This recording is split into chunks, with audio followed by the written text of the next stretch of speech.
Hey everyone, welcome to my channel. I'm Farah and I do reading vlogs, and I always like to show you little pieces of nature outside on the farm. But in today's video, I just wanted to do a quick little chat about Farewell to Arms by Ernest Hemingway, the ending in particular. So if you want the experience of reading a book and then at the very end a hand comes out of the book and slaps you across the face, then definitely read A Farewell to Arms. All jokes aside, this book had one of the most shocking, abrupt endings I've ever read from a book, and I really enjoyed the book. I got such a sense of a coziness throughout the book through Hemingway's very simplistic writing and the parallels between the war going on and the love story. And I'm assuming that you've read the book and that's why you're here, so there will be spoilers, but if not, now's your chance to back out of the video. So, as we all know, the ending of this book is really, really shocking. I don't know how I managed to survive 40 years without knowing the plot of this book, but I went into reading it without knowing anything. So besides the obvious reasons why the book is shocking, their unborn child unfortunately dies while he's still in the womb of Catherine and is born stillborn. Now that was a bit of a shock in itself, but I think more of a shock for me while reading the book was the fact that nobody really cared about this baby. Catherine only seemed to care about what she looked like, her shape, her figure, and Frederick Henry only seemed to care about himself and Catherine and had really no interest in the baby. So the baby's birth was not really a shock. What was a shock was how he decided to write Catherine's death. It came out of the blue. You kind of thought she was going to survive, but she didn't.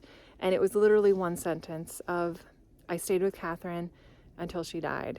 And that, just the abruptness of that, the simplicity of that statement was so intense.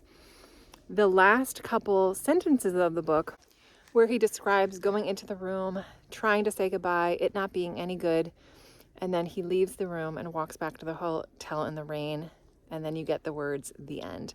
That was what was shocking, because books don't usually end like that.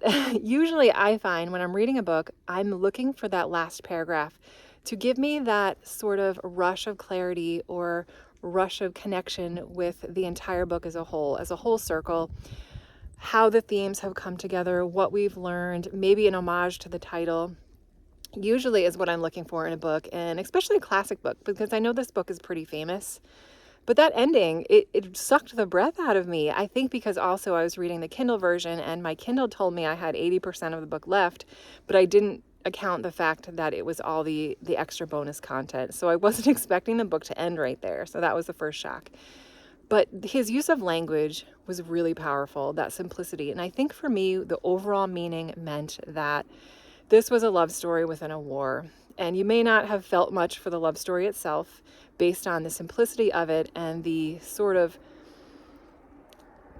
materialism of the relationship. I mean, we didn't really get a ton of redeeming qualities of either character to fully be invested.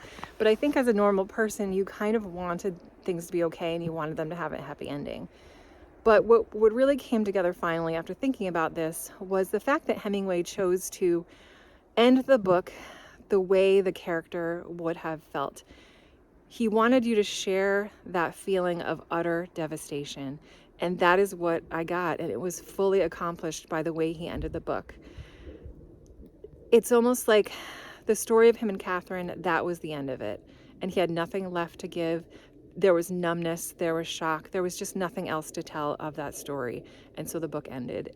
And in a way, if I look at it that way, the ending was brilliant. It was completely tragic, but completely brilliant. Hemingway was not trying to give us a cozy story, even though it felt like it through a bit of the novel, due to the simplistic language and the great descriptions and the contrast between nature and this really simple love and the war going on and the craziness with the war.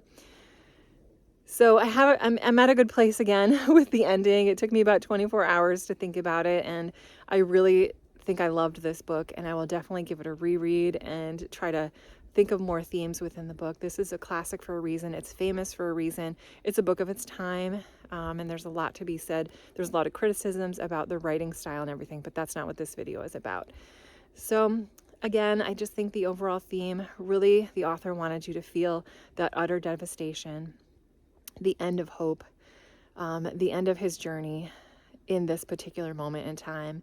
And the story starts back up, but it's not the story he wanted to tell right now.